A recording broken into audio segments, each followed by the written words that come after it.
Hi, I'm Sanook and I'm taking part in the GMTK Game Jam for 2025. We have 4 days to create a game and I thought I'd record my progress.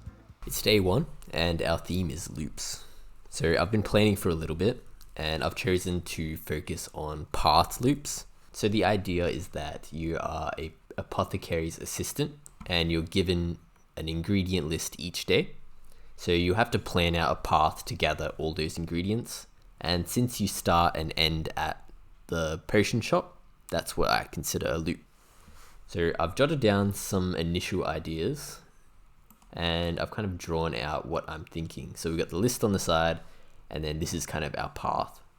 We're going to be using Game Maker. So I've just made a blank project and I think we're first going to start on the hexagon grid. I've started generating the tiles, but we can't treat it like a square grid.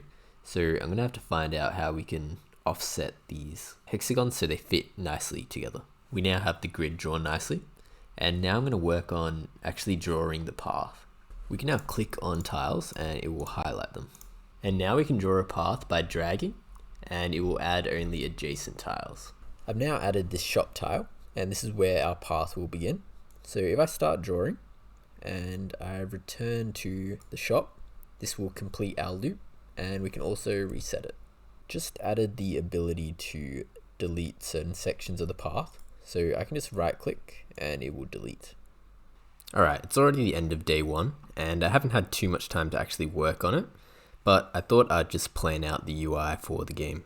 So we have our game on the left and we have the ingredient list and kind of the start path button. So once you click that, you'll enter this simulation where it will go through your path and kind of pick up those ingredients and put them in the inventory. Alright, it's the start of day 2 and I've got a lot more time today, so I made a big list of all the things I have to do and we'll get started. First thing I've done is make a rough mock-up. None of the buttons work, so I'll start work on that now. This actually took me quite a while to do, but we now have an undo button and redo button, as well as the reset. Quick update, now the start button is grayed out until the loop is complete. I'll now get started on the ingredients. Each tile can now hold an ingredient and I'm just drawing these squares as a placeholder. Just started work on the simulation, so now when I click the start button, it changes the game state to walk path and we've created our player. The player now moves along the drawn path and every tile that has an ingredient, it will stop for a little bit longer. The player will now start consuming the ingredients. I just have to make an inventory to store them. I've now created a small inventory. It just holds 12 slots, but it actually works. Now I just need to work on the camera.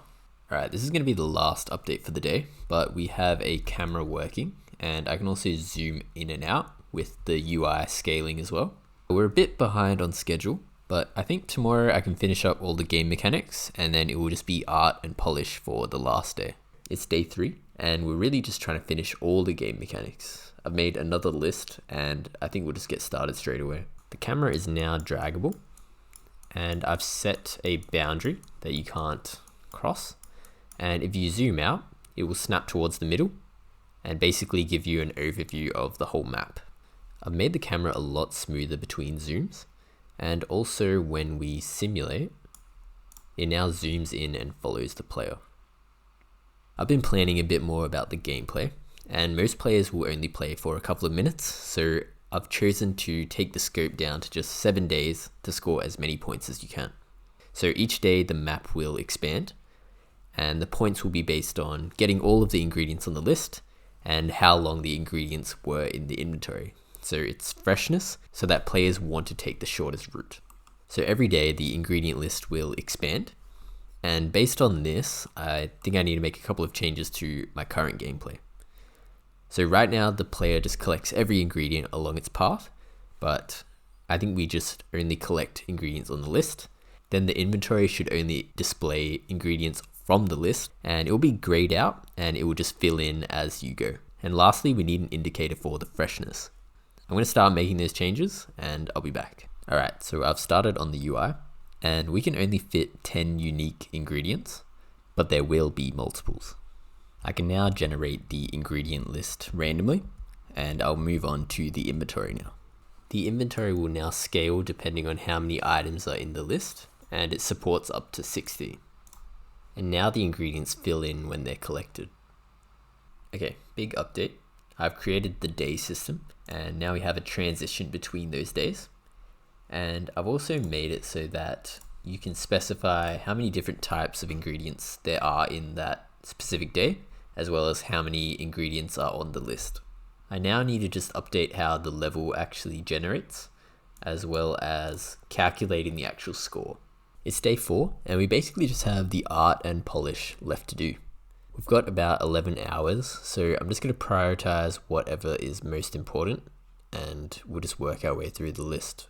Alright, so I've had a couple of ideas, and we're going to make some changes to the lore of our game. So now it's going to be more about a witch's cauldron, and you're just going out and getting ingredients. And then for the calculating score, you're going to have the ingredients drop into the cauldron, and then you'll see how much score that adds, and then you'll just press to continue. And then for our player, we'll just make that the witch. This is me drawing the ingredients. We had about 10 different types, and I just try to keep either the color or shape distinct. I'm not an artist at all, and struggled with some, especially that second one, but I like the idea of creating everything myself. I used the Pico 8 color palette just to try and keep it a little consistent. And in total, I think this took about 30 minutes, so for 3 minutes each, I'll take the result. I'll get these into the game and see if it fits. The ingredients are now in the game, and this is one of the later days where all the ingredients are in the list. And if I look at the inventory, just make it random path, I think it looks pretty good. I'll now start on the witch. I'm being really lazy with the witch design, so there's no animations. So I'm just making it bounce when it walks, and it wiggles when it collects. I've now added a cauldron, and now I want the ingredients to drop in. Okay, I think this actually looks really cool. So if I gather all the ingredients, it will now drop into the cauldron, and we press continue. I've just added the score, and I've realized that I've forgotten about the freshness mechanic. Honestly, it's a bit late to add that now, so I might change up how I'm doing it. I'm now tracking how many tiles the player's traveled, as well as how many ingredients they've missed. Just change the ingredient list to look a bit more like paper. I've cleaned up the buttons on the UI, and I've also added the cauldron icon. We now have a how to play button with some simple instructions as well as the controls, and I hope this is enough.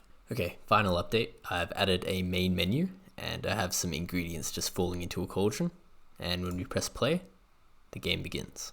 And we've submitted with an hour left. Looking back, the scope is really small and there's no sound at all, but for spending a couple hours every day, I'm glad I have a working version. I really enjoyed this small detour, but I'll go back to working on my indie MMO. If that sounds interesting to you, you can check out my other videos, and that's all. Thanks for watching.